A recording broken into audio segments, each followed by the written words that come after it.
Hello and welcome back to the Aslan Health Podcast. Please like, subscribe, and follow this program for more. Thank you for joining me today for this 3-part series called Caffeine, Reveal, Reset, and Renew. In this episode today, I'll reveal the truth about caffeine, both good and bad.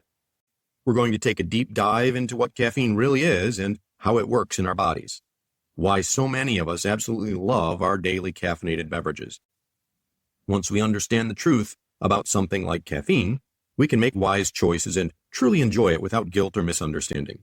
So stay with me and let's pull back the curtain on caffeine and reveal what's really going on with our beloved pick-me-up. Are you ready? Welcome to the Aslan Health Podcast, where science meets soul. Your host for this program is Dr. Mike Hauman, an experienced physician, a certified functional medicine provider, a certified insight coach practitioner, and a devoted follower of Jesus Christ. If you're tired of feeling stressed out, exhausted, overwhelmed, or stuck in survival mode, you're in the right place. So take a deep breath. Let's be transformed by the renewing of our minds. Here's Dr. Mike. The impetus for this series on caffeine comes from 3 separate conversations and from questions that I received in the last month. All these came from young men who were asking me about their use and sometimes abuse of caffeinated drinks. It also came from a recent article I identified in the European Journal of Applied Physiology from last month, titled Acute Caffeine Intake Improves Muscular Strength, Power, and Endurance Performance. It's a randomized study, and it was very helpful in understanding the benefits of caffeine for exercise. I enjoy caffeine in a variety of forms myself, so listen, take a look at the show notes for detailed information. It's accurate, useful, and they'll give you a lot of answers regarding our topic today. What exactly is caffeine and how does it work? Well, that's what we'll discuss today. If you rely on a morning cup of coffee or tea to wake you up, you're definitely not alone. Caffeine is the world's most popular stimulant. It's a naturally occurring compound found in things like coffee beans, tea leaves, chocolate, and cola nuts. It's also added to many sodas and energy drinks for that boost. Unlike other psychoactive substances, caffeine is unregulated and completely socially acceptable. It's woven into the fabric of daily life across the globe. But just because it's common doesn't mean it's not powerful. Caffeine is the most widely consumed central nervous system stimulant in the world. However, contrary to popular opinion, caffeine doesn't actually give you energy. Instead, it tricks your brain into feeling alert by blocking the signals that make you feel tired. So here's how the biochemistry works. Normally, when you're awake, your brain gradually accumulates a chemical called adenosine. Think of adenosine as a messenger that says, hey, you've been awake for a while. Time to slow down and get sleepy. Adenosine builds and binds to the receptors in your brain, and as those receptors fill up, you feel drowsiness setting in. Caffeine's molecular shape is similar enough to adenosine that it fits into those same receptors, kind of like a key fitting into a lock. Enter caffeine, the great imposter. By occupying those adenosine receptors in your brain, caffeine blocks adenosine from signaling and attaching, so you don't get that signal for fatigue. In effect, caffeine is taking the foot off of your brain's brake pedal. With the brakes released, a block to the signals of sleepiness aren't there, and you feel more awake and alert. In particular, blocking the A2A adenosine receptor is what produces that notable awake alert boost that we all know and love from caffeine. But that's not all. Once caffeine blocks adenosine, a cascade of other effects naturally follow as well. Adenosine usually has a calming, slowing influence on the brain activity, so blocking it leads to a relative increase in brain activity. Caffeine indirectly increases the release of other neurotransmitters like dopamine and norepinephrine. These brain chemicals are associated with alertness, attention, and even a better mood. That's why after your morning coffee, you might not only feel more awake, but also more upbeat and focused. Caffeine essentially sharpens your mental focus, which can improve your reaction time as well. Caffeine also has some effects beyond your brain. It triggers your adrenal glands to release a little burst of epinephrine, commonly referred to as adrenaline. Don't worry, it's a small burst from a typical dose, but it's enough to contribute to that energized feeling. Your heart rate might increase slightly, your blood pressure can go up a few points, and your liver releases a little bit of glucose into your bloodstream for some extra demand fuel. These physiological effects are usually modest at normal doses of caffeine, say the amount you'll find in 1 to 2 cups of coffee. If you're a regular caffeine user, your body actually becomes a little bit less sensitive to these effects over time, so you might not notice an increase in blood pressure or heart rate with regular use. However, at higher doses, many people experience these effects, which we'll call the jittery side of caffeine: heart palpitations, shakiness, or even anxiety. Some folks are more sensitive than others, of course. It's important to note here that caffeine doesn't create energy from nothing. Only God, the Creator, can do that. In terms of scientific principles, that would be a violation of the first law of thermodynamics, the law of conservation of energy, which states that energy cannot be created or destroyed, only transformed from one type to another. What caffeine consumption is actually doing is masking fatigue. Here's an analogy. It's like putting earplugs in so that you don't hear someone knocking on your door. In this case, the someone is fatigue from adenosine accumulation, knocking on your brain's door. With caffeine, you don't hear the knock, so you feel energetic. But once the caffeine wears off, those earplugs come out, you might be hit with all that accumulated adenosine at once, leading to a crash of sleepiness. We'll talk more about that rebound effect and how to manage it the next time in episode 2. But for now, besides perking up the brain, caffeine has some other well-known effects on the rest of the body. For one, it's a mild diuretic, meaning it can increase urination slightly. So if you've noticed that you need a bathroom break after your coffee, that's why. It can also stimulate your digestive tract, so many people find that coffee in particular can get their bowels moving. On the flip side, for those with sensitive stomachs, coffee or strong tea might cause a bit of an upset stomach or acid reflux. Another effect, caffeine tends to raise the blood pressure slightly in people who aren't used to it. If you rarely consume caffeine, you might see a small increase in your blood pressure after a double espresso, for example. But if you're a habitual coffee drinker, your body adapts to this and the effect is much less pronounced. All of these things prove that caffeine truly is a drug, in every sense of the word, in the sense that it has direct, measurable impacts on our physiology. It's not just a cup of coffee, it's a dose of a stimulant drug, even though it's one that's safe for most people when used responsibly. Now that we've revealed how caffeine has its effect, let's talk about what caffeine actually does for us and reveal the benefits and why we love our caffeine so much. Why do millions of people reach for caffeine every single day? Simply put, caffeine works.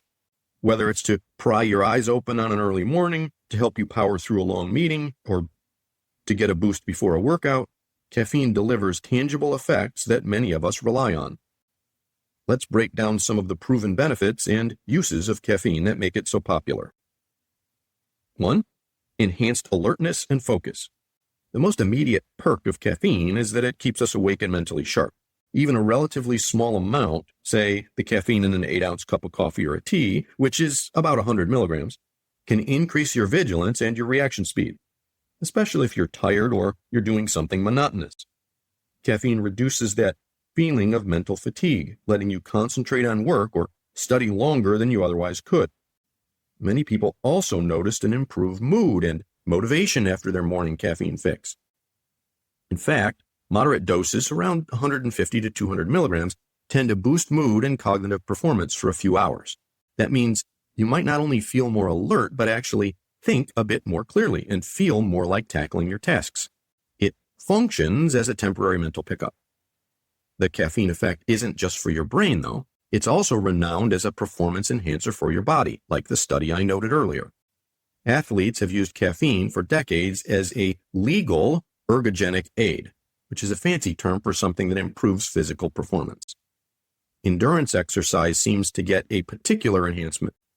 Research shows that caffeine allows people to run, cycle, or swim longer before they feel exhausted.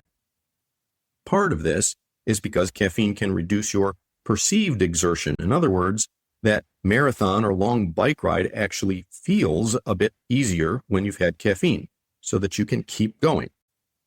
It may even reduce the sensation of pain during exercise, helping you to push through that final mile or the last few reps. And when it comes to strength and power, caffeine can also give you a lift there. studies, including studies of studies, which are called meta-analyses, they've found that a dose of around 3 to 6 milligrams per kilogram of body weight, so that's roughly 200 to 400 milligrams for the average adult, about 30 to 60 minutes before exercise, can increase muscle strength and endurance significantly. It's no wonder that caffeine has been called an endurance athlete's best friend. Out of all the supplements and substances out there, caffeine is the one that's most researched and proven to be able to increase athletic performance. Another common use is as a metabolic booster for weight management. If you read the ingredients on over-the-counter fat burner pills or weight loss supplements, you'll almost always find caffeine listed. That's because caffeine slightly elevates your metabolism and increases fat burning. Now, we have to keep expectations realistic. It's a modest effect. It's not a magic fat melter. But caffeine does stimulate thermogenesis, which means your body generates a bit more heat, which burns a few extra calories. And it can also act as an appetite suppressant for a short window of time.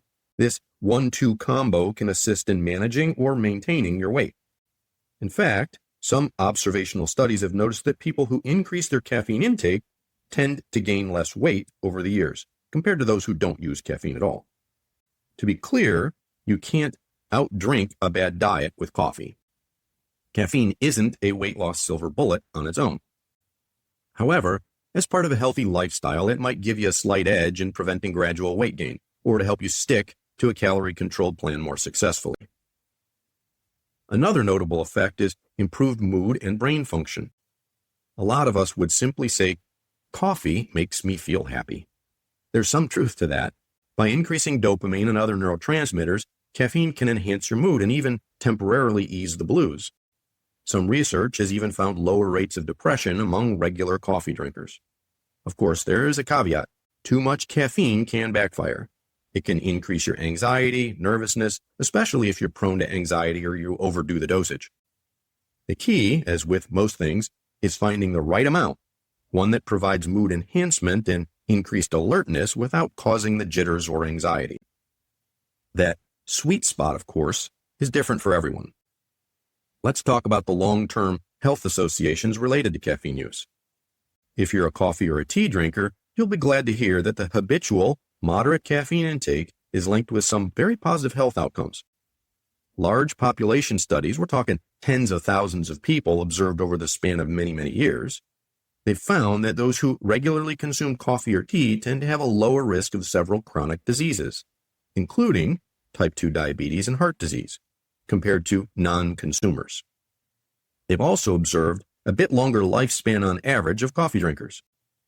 A comprehensive review of numerous studies suggested that consuming about 3 to 4 cups of coffee per day was associated with the greatest benefits. These moderate coffee drinkers had the lowest rates of a variety of ailments. Moreover, the risk of dying from any cause was lower in moderate coffee consumers. Now, a couple of thoughts on this. These studies show correlation, not necessarily causation. It might not be the caffeine itself providing the health benefits. Coffee and tea are rich in antioxidants and polyphenols, great compounds. They would be part of the reason for the benefits noted. Or it could be that people who drink moderate coffee, instead of indulging in something less healthy, have better health-conscious habits overall. We don't know for sure. But the bottom line of this research is very reassuring. Simply, enjoying a few cups of your favorite caffeinated coffee or tea daily is safe for most healthy adults and might even be very beneficial in the long run. It certainly doesn't appear to shorten lifespan or damage your health when used in moderation. Quite the opposite has been noted in many studies. With all these upsides, there's no wonder caffeine has become such an integral and enjoyable part of life for so many of us. From that morning jolt to alertness and a boost for our workouts to potentially even helping us live longer, healthier lives, caffeine can be a powerful ally. God has given us many good gifts in nature. The coffee bean and the tea leaf are some of those little blessings. But as we all know, every coin has two sides. Our mission in this Reveal episode was to reveal the truth about caffeine and to understand how it works. In the next episode, however, we need to reset from dependence, which is the other side of caffeine's story, the potential downside. We'll talk about how that daily habit can lead to tolerance and dependence, and what happens when you try to cut back. We'll also discuss how to reset your relationship with caffeine personally if you need to do so. So enjoy your coffee or tea today. Thankfully, when used wisely, it can be part of a healthy lifestyle.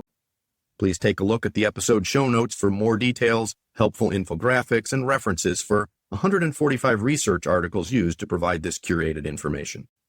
And don't miss episode 2, Reset, Breaking the Cycle of Caffeine Dependence, where we'll explore the drawbacks of excessive caffeine use and how to address them. Until next time, my friend, take care and God bless.